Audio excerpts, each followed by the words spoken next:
Hello viewers, welcome back to the channel accounts be easy. So guys, आज हम करने वाले हैं इश्यू ऑफ शेयर का पार्ट नंबर 5, जिसके अंदर हमारा टॉपिक है फॉरफीचर ऑफ शेयर।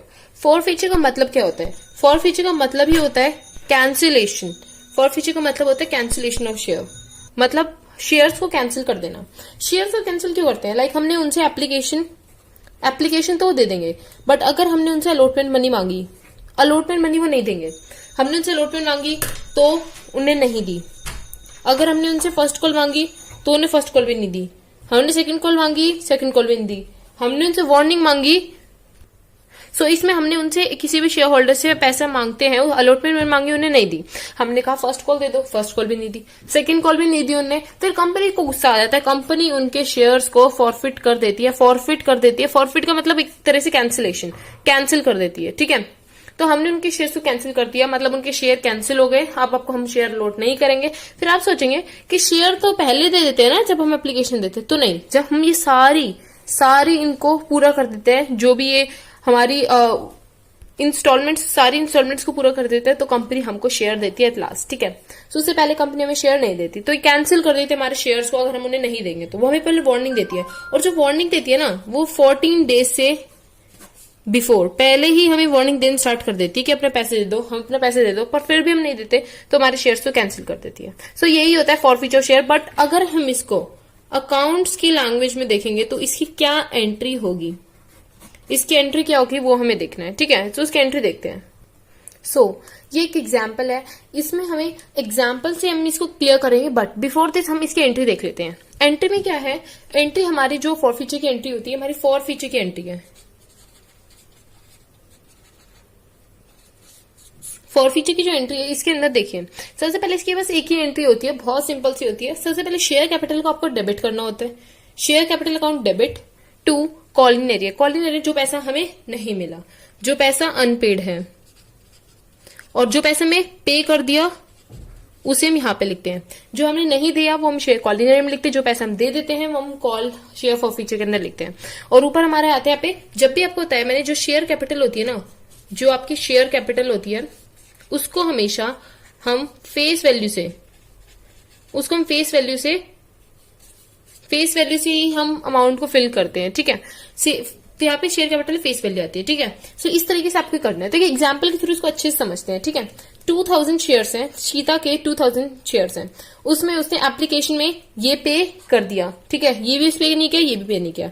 ठीक है, सो सबसे पहले हम देखते हैं कि टोटल कॉल्ड अप कितने हैं, फेस वैल्यू कितनी है। फेस वैल्यू 10 है, तो यहाँ पे लिखेंगे 2000 इंटू 10। अब कॉलिंग एरिया में क्या लिखेंगे? जो पैसा हमने पे नहीं किया, तो यहाँ पे लिखेंगे 2000 इंटू कितना पैसा हमने पे नहीं किया, 4 5 6 7 नहीं किया तो 7 हम यहाँ लिख देंगे।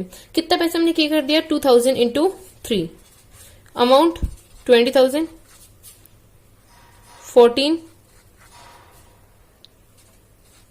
6,000।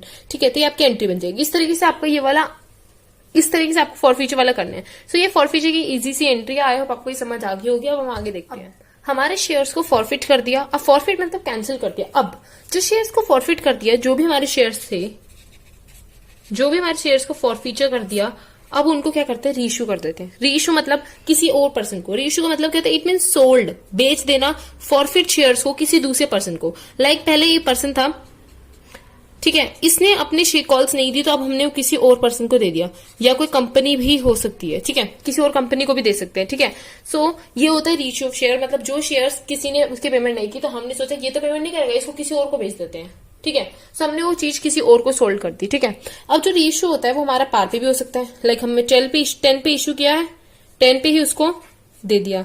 लाइक इसमें 10 पे इश्यू किया है, हमने उसको 12 पे दे दिया। इसमें हमने 10 पे इश्यू किया है, बट उसको 9 में दे दिया। सो ये पार, प्रीमियम और डिस्काउंट तीनों पे हो सकता है। ठीक है, सो अब हम देख लेते हैं इसके कुछ क्वेश्चंस। तो रीइश्यू जर्नल एंट्री किस तरह हो सकती है? अगर हम पार पे करते हैं, लाइक 10 पे, 10 का ही है, उसे 10 पे ही कर रहे हैं। ठीक है, 10 का है, उसे हम 10 पे ही कर रहे हैं। सो इसकी एंट्री क्या होती है? रीइश्यू की एंट्री, पहले आप फॉरफीचर की एंट्री करेंगे, सेकेंड एंट्री आप करेंगे बैंक अकाउंट डेबिट अमाउंट। अभी हम कुछ एज्यूम नहीं कर रहे हैं, मैं आपको जर्नल एंट्री सिखा रही हूँ। पहले जर्नल एंट्री अच्छे से सीखिएगा, आपको आगे समझ जाएगा। To share capital account. ठीक है, ये फर्स्ट एंट्री। इसके बाद री इशू की 2 एंट्री होती है, फर्स्ट एंट्री होगी, सेकेंड एंट्री देखते हैं। सेकेंड एंट्री हमारी होती है share forfeiture, share forfeiture account debit to capital reserve. यहां पे भी हम कोई अमाउंट लिख देंगे, ठीक है। सो ये आपकी होगी पार पे। पार पे होगी तो bank account debit to share capital, और second entry share forfeiture account debit to capital reserve. But अगर यही वाली एंट्री अगर हम प्रीमियम पे करेंगे, लाइक 10 का हमने उसे 11 पे दे दिया, मतलब 10 + 1, ठीक है, ये हमारा 1 रुपीज का प्रीमियम है। सो क्या करेंगे, बैंक अकाउंट डेबिट प्रीमियम। मैंने आपको कहां बताया था, कहां पे लिखते हैं प्रीमियम को, सिक्योरिटी प्रीमियम रिजर्व को। सिक्योरिटी प्रीमियम रिजर्व हमारा क्रेडिट होता है टू सिक्योरिटी प्रीमियम रिजर्व। इस तरीके से आपकी सेकेंड एंट्री बने, फर्स्ट एंट्री बनने की प्रीमियम की। सेकेंड एंट्री बिल्कुल सेम होगी, share forfeiture account debit to capital reserve. Third entry discount की क्या होगी, bank account debit to share capital. Discount जो होता है हमारा डेबिट होता है, तो डेबिट में हम डिस्काउंट नहीं लिखेंगे, हम शेयर फॉर फ्यूचर ही लिखेंगे। यहां पे आप शेयर फॉर फ्यूचर को ही लिखेंगे, आप यहां पे डिस्काउंट नहीं लिखेंगे, ठीक है। डिस्काउंट आता है वैसे डेबिट होता है, बट यहां पे डिस्काउंट की जगह आप डिस्काउंट नहीं लिखेंगे, शेयर फॉर फ्यूचर लिखेंगे। थर्ड एंट्री रिमेन सेम, मतलब जो इसकी सेकेंड एंट्री है वो share account debit to capital reserve. कोई भी अमाउंट हम इसमें लिखेंगे, बट अब क्वेश्चन करेंगे तो उससे आप अच्छे समझ पाएंगे, ठीक है। सो ये सारी हमारा क्वेश्चन है। इसमें हमें लिखा हुआ है एबीसी लिमिटेड फॉरफिट करती है 300 शेयर्स ऑफ ₹10 ईच। हमने कितने कॉल्ड अप किए हैं, हमें इससे कोई मतलब नहीं है, हमें जितने कॉल्ड अप किए वो शेयर कैपिटल के अंदर हम लिखेंगे, ठीक है। Held by the Amit for non payment of second call and 3 पर शेयर। मतलब उसने बोला non payment of call money, उसे नॉन पेमेंट सेकंड कॉल उसने नहीं दी है, ठीक है। उससे बोला है कि जो अमित है उसने सेकंड कॉल नहीं दी, और उसने बोला ये शेयर्स को रीइश्यू कर दे किसी और को, जोली जो है नाम की लड़की है उसको रीइश्यू कर दिए, ठीक है। तो इसको किस तरह करेंगे इसकी एंट्री, देखो टोटल हमारे कॉल्ड अप कितने हैं, कॉल्ड अप है आपके 8, उसमें से उसने बोला है 5 आपको पे कर दिए, 3 आपको पे नहीं किए, ठीक है। तो इसकी एंट्री कैसे बनेगी, शेयर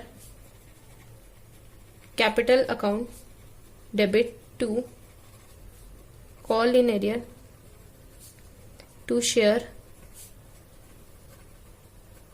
फॉर फ्यूचर, ठीक है। सो सबसे पहले हमें 300 लेना है, 300 इंटू 8, 300 इंटू कितना पे हमें नहीं किया, कितना पे नहीं किया 3, 300 इंटू कितना पे कर दिया 5, 2400, 900, 1500। तो ये आपकी होगी फर्स्ट एंट्री। अब इसको रीइश्यू करना है, जोली जो नाम की लड़की है उसे रीइश्यू करना है। रीइश्यू की एंट्री मैंने आपको बताई थी, अभी मैंने आपको पीछे वीडियो में बताई थी कि आपकी रीइश्यू कौन सी एंट्री होती है, ये आपकी रीइश्यू की एंट्री होती है। सो उसने हमें रीइश्यू पता कैसे चलेगा, प्रीमियम पे हो, डिस्काउंट पे हो, पार पे हो, तो उसको देखते हैं, ठीक है। आपको एक ट्रिक लर्न करनी है, यहाँ पे आपकी आएगी ट्रिक। अगर आपको कहीं पे एट या 4 दिख जाए ना, उसको आपको ब्रैकेट के बाहर लिखना है, लाइक रीइश्यू वाले केस में, रीइश्यू के केस में बता रही हूँ। आपको देखो यहाँ 4 लिखा हुआ है, सो आपको 10 को बाहर लिखना है, आपको 10 बाहर लिखना है, अंदर क्या लिखेंगे आप 8 + 2, क्योंकि आपने 2 पे किया है, बट आप सोचेंगे यहाँ पे 8 आएगा, ठीक है। आप यही सोचेंगे, बिल्कुल ऐसे ही सोचने हैं, क्योंकि हमारा 10 पे जब भी 8 या 4 आता है जो उसे हम बाहर लिखते हैं, हमने बाहर लिख दिया ब्रैकेट के, तो आप सोचेंगे अंदर क्या लिखेंगे, अंदर आप सोचेंगे कि भाई देखो हमने 8 कॉल अप किया था तो 8 अप आएगा, बट ये बिल्कुल गलत है, ऐसे नहीं करना। आपको क्या करना है ना, आपको उसने बोला 10 है, 10 तो बाहर लिखेंगे ही लिखेंगे, बट उसने कहा फुल्ली पेड अप, इसकी वजह से आपका पूरा मीनिंग चेंज हो गया। फुल्ली पेड अप का मतलब क्या होता है, फुल्ली पेड मतलब फुल्ली पे किया उसने, चाहे उसको कॉल अप से कोई मतलब नहीं, अब रीइश्यू से पूरा पे किया 10 पे, सो 10 के 10 में ही करेंगे। सो क्या कर, नॉर्मल एंट्री करेंगे, कोई प्रीमियम नहीं है, कोई डिस्काउंट नहीं है, तो नॉर्मल फर्स्ट वाली एंट्री जो हमने कराई थी, ये वाली एंट्री, ये वाली, इस वाली एंट्री से हमें ये वाला क्वेश्चन सॉल्व करना है, क्योंकि उसने बोल दिया ना। पहले हम सोचते हैं कि यहाँ पे अगर यहाँ पे 10 लिखा होता है ₹10, तो हम इसको बाहर लिख देते ब्रैकेट के अंदर, 8 + 2 लिख देते, ये हम प्रीमियम मान लेते हैं, बट ऐसा नहीं है। उसने बोला कि फुल्ली पेड अप करना है, आपको 8 से कोई मतलब नहीं, अब उसने बोला फुल्ली पे करना है, जितने में है उतने में ही करना है, ठीक है, कॉल्ड अप से हमें कोई मतलब नहीं है। ठीक है, तो इस वाले केस में हम फुल्ली पे वाली एंट्री करेंगे, री इशू की फर्स्ट वाली एंट्री। तो अब इसका हमारे इशू की सेकंड और थर्ड एंट्री में अमाउंट फिल करेंगे। 300 है इंटू 10, क्योंकि 10 फुली पे किया है तो 3000 हो जाएगा। 3000 यहाँ पे क्या करना है आपको, जो आपका शेयर फॉर फीचर था ना, उसमें क्या करते हैं गाइस, देखो शेयर फॉर फीचर का अमाउंट आता है सीधा एग्जैक्ट, ये वाले फर्स्ट एंट्री में हमने क्या था, सो इसी को ही हम यहाँ पे लिख देंगे, इसी को ही हम यहाँ पे लिख देंगे शेयर फॉर फीचर वाला अमाउंट को 1500। सो ये वाला हमारे यहाँ पे हो गया क्वेश्चन कंप्लीट। सो इस तरीके से आपको करने हैं फॉर फीचर वाले क्वेश्चन, रीइश्यू और for feature. Question number 2, light LTS LTD limited for feature 250 shares at the rate of 10 fully called up. हमने फुली कॉल्ड अप किया है, ठीक है, फुली कॉल्ड अप मतलब 10 का 10 ही कॉल्ड अप किया, held by Chetan for non payment of allotment उन्होंने पे नहीं किए 3 रुपीज की पर शेयर, एंड फाइनल कॉल जो है वो भी उसने पे नहीं करी। शेयर्स को रीइश्यू करा, इसे अलग कर लेंगे, पहले फॉर फीचर करेंगे। पहले आप क्या करेंगे, पहले आप लिखने एप्लीकेशन 3 रुपीज की दे दी, अलॉटमेंट 3 की नहीं दी, 4 की फर्स्ट कॉल नहीं दी। ये मेरे को कैसे पता चला एप्लीकेशन है, तो टोटल हम ले लेते हैं यहाँ पे 10, तो 10 में से ये दोनों नहीं है तो इतना तो हमने दे दिया होगा, ठीक है। सो इसी तरह से इसकी फर्स्ट एंट्री होगी share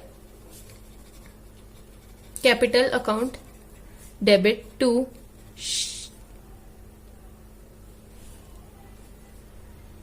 share allotment to share first call. आप सोचेंगे ये दोनों मैंने ऐसे क्यों लिखे हैं, शेयर फॉर फीचर, इन दोनों को हम कॉल इन एरियर भी लिख सकते हैं, बट अलग अलग इनको लिख के दिखाएंगे। जो पैसे नहीं देते उसको, पर यहाँ पे उसने दोनों नहीं दिए तो इनको अलग अलग प्रेजेंट भी आप कर सकते हैं, नो प्रॉब्लम, इससे और आसान हो जाता है, ठीक है। सो सबसे पहले हमारे थे 250 का शेयर था ना, तो अगर मैं 10 से करूंगी क्योंकि पूरा कॉल्ड अप किया है, ठीक है। अब हम यहाँ पे देखते हैं, तो यहाँ पे कितना आ जाएगा 2500, ठीक है। अब क्या करेंगे गाइस, हम यहाँ पे हमें शेयर फॉर फीचर का तो आप लिख सकते हैं जो आपको पैसे मिल गया, 250 इंटू 3, अमाउंट आ जाएगा आपका 750, ठीक है। अब आपको क्या करना है, यहाँ पे 250 into 250 into share first call कितने की है, फर्स्ट कॉल आपकी 4 की है, अलॉटमेंट आपकी 3 की है, तो यहाँ पे आपका आंसर आ जाएगा आराम से 750 और 1000। तो ये आपकी होगी फर्स्ट एंट्री। फर्स्ट एंट्री बहुत आसान होती है, मतलब बस आपको पता होना चाहिए यहाँ पे आपके कॉल्ड अप आते हैं, यहाँ पे आपको लिखना है जो आपको पैसे मिला है। सेकंड और थर्ड एंट्री में क्या करना है, हमें पहले एंट्री लिखनी है bank account debit to share capital होती है, बट हमें यहाँ पे कुछ चेंजेस करने हैं। आपको क्वेश्चन को अच्छे से पढ़ना है, उसको देखना है, ठीक है, क्वेश्चन को अच्छे से पढ़ना है। क्वेश्चन में क्या था गाइस, देखो क्वेश्चन में आपको दे रखा है 8 पे है, 8 fully paid up. Fully paid का मतलब क्या होता है, फुली कितने का है, 10 का। सो हम इसको पता है कैसे लिखेंगे, हम इसको लिखेंगे 8 = 10 - 2, तो ये हमारा डिस्काउंट हो जाएगा, माइनस में आ गया ना, इसलिए हमारा डिस्काउंट है, प्रीमियम नहीं है, ठीक है। 8 उसने बोला 8 पे देना है, बट फुली पेड अप लिख दिया, फुली पेड अप मतलब 10 से, तो 10 भी माइनस करेंगे तो आपको रीशू इस तरह करना है, ठीक है। तो रीशू को हम कर लेते 8 10 - 2, ये आपका हो गया डिस्काउंट, ठीक है। सो डिस्काउंट को हम किस नाम से लिखते थे, यहाँ पे मैंने आपको बताया था शेयर फॉर फीचर के नाम से आपको यहाँ पे लिखना है, ठीक है, शेयर फॉर फीचर के नाम से लिखना है। सो 250 का था तो हम यहाँ लिखेंगे 250 इंटू, आपको ऊपर लिखना है यहाँ पे 8, क्योंकि आप 8 का ही तो है, और यहाँ पे फॉर फीचर कितने का डिस्काउंट है, तो 250 इंटू 2, यहाँ पे 250 इंटू, यहाँ पे हमारा हमेशा फेस वैल्यू आती है, फेस वैल्यू आती है, तो फेस वैल्यू हमारे 10 ही तो है, क्योंकि स्टार्टिंग में 10 था, तो यहाँ पे इनको 10 कर देंगे, ठीक है। तो इसका आंसर क्या आ जाएगा, ठीक है, शेयर फॉर फीचर में कितना आएगा, ये डेबिट है, ठीक है। शेयर फॉर फीचर में कितना आएगा आपका आंसर 500, यहाँ पे आप 2000 लिखेंगे, हो गया। Second entry complete. अब हम चलते हैं लास्ट एंट्री। लास्ट एंट्री थोड़ी सी ट्रिकी लगेगी आपको, क्योंकि ये देखिए आपने पीछे फॉरफीचर, यहाँ पे फॉरफीचर किया था, ये रहा, यहाँ पे 750 को अमाउंट को याद रखना है, ठीक है। वो 750 जो हमने पीछे करा था फर्स्ट एंट्री के अंदर, उसमें से हमें माइनस करना होता है ये वाला फॉरफीचर 500, क्योंकि पीछे फॉरफीचर है और यहाँ पे फॉरफीचर है, उन दोनों को माइनस करना पड़ेगा आपको। जो फर्स्ट एंट्री के अंदर फॉरफीचर था और यहाँ पे जो फॉरफीचर को माइनस करेंगे तो आंसर आ जाएगा 250। आप इसको डायरेक्टली नहीं लिख सकते, क्योंकि फर्स्ट एंट्री से आप सीधा इसको उठा के डायरेक्टली 750 नहीं लिख सकते, तो आपका गलत हो जाएगा। आपको उस 750 में से ये माइनस करना है, तो आपका आंसर 250 आएगा। इस तरह से आपको वाला करना है। So guys that's all for this video, because क्योंकि हमने अच्छे से फॉर फीचर की एंट्री पढ़ ली, रेशियो की एंट्री पढ़ ली, और इसके और ट्रिकी क्वेश्चन होते हैं वो हम अपने नेक्स्ट वीडियो के अंदर देखेंगे। अगर प्रीमियम आ गया, ये हमारे थे पार पे, हमने देखा था यहाँ पे हमारा पार वाला केस था, यहाँ पे कोई प्रीमियम था, हमने कोई भी प्रीमियम वाला केस नहीं पढ़ा। प्रीमियम वाला वीडियो हम नेक्स्ट वाले वीडियो में पढ़ेंगे। और ट्रिकी क्वेश्चन जो आते हैं कि पेपर के अंदर आते हैं, एग्जामिनेशन में बहुत इंपॉर्टेंट होते हैं, उनको हम देखेंगे अपने नेक्स्ट वीडियो के अंदर, ठीक है, पार्ट 6, ठीक है, उसमें हम देखेंगे, ठीक है। और ये वाले जो क्वेश्चन जितने मैं आपको वीडियोस में कराती हूँ वो सारे आपके प्रीवियस ईयर क्वेश्चन है, जो कि आपके पिछले एग्जामिनेशन में आ चुके हैं, जो कि बहुत इंपॉर्टेंट है। इसलिए आई होप आपको ये वाला समझ आ गया होगा। So that's all for this video. Thank you so much guys. If you like this video then please hit the like button, do subscribe and share my video as much as possible.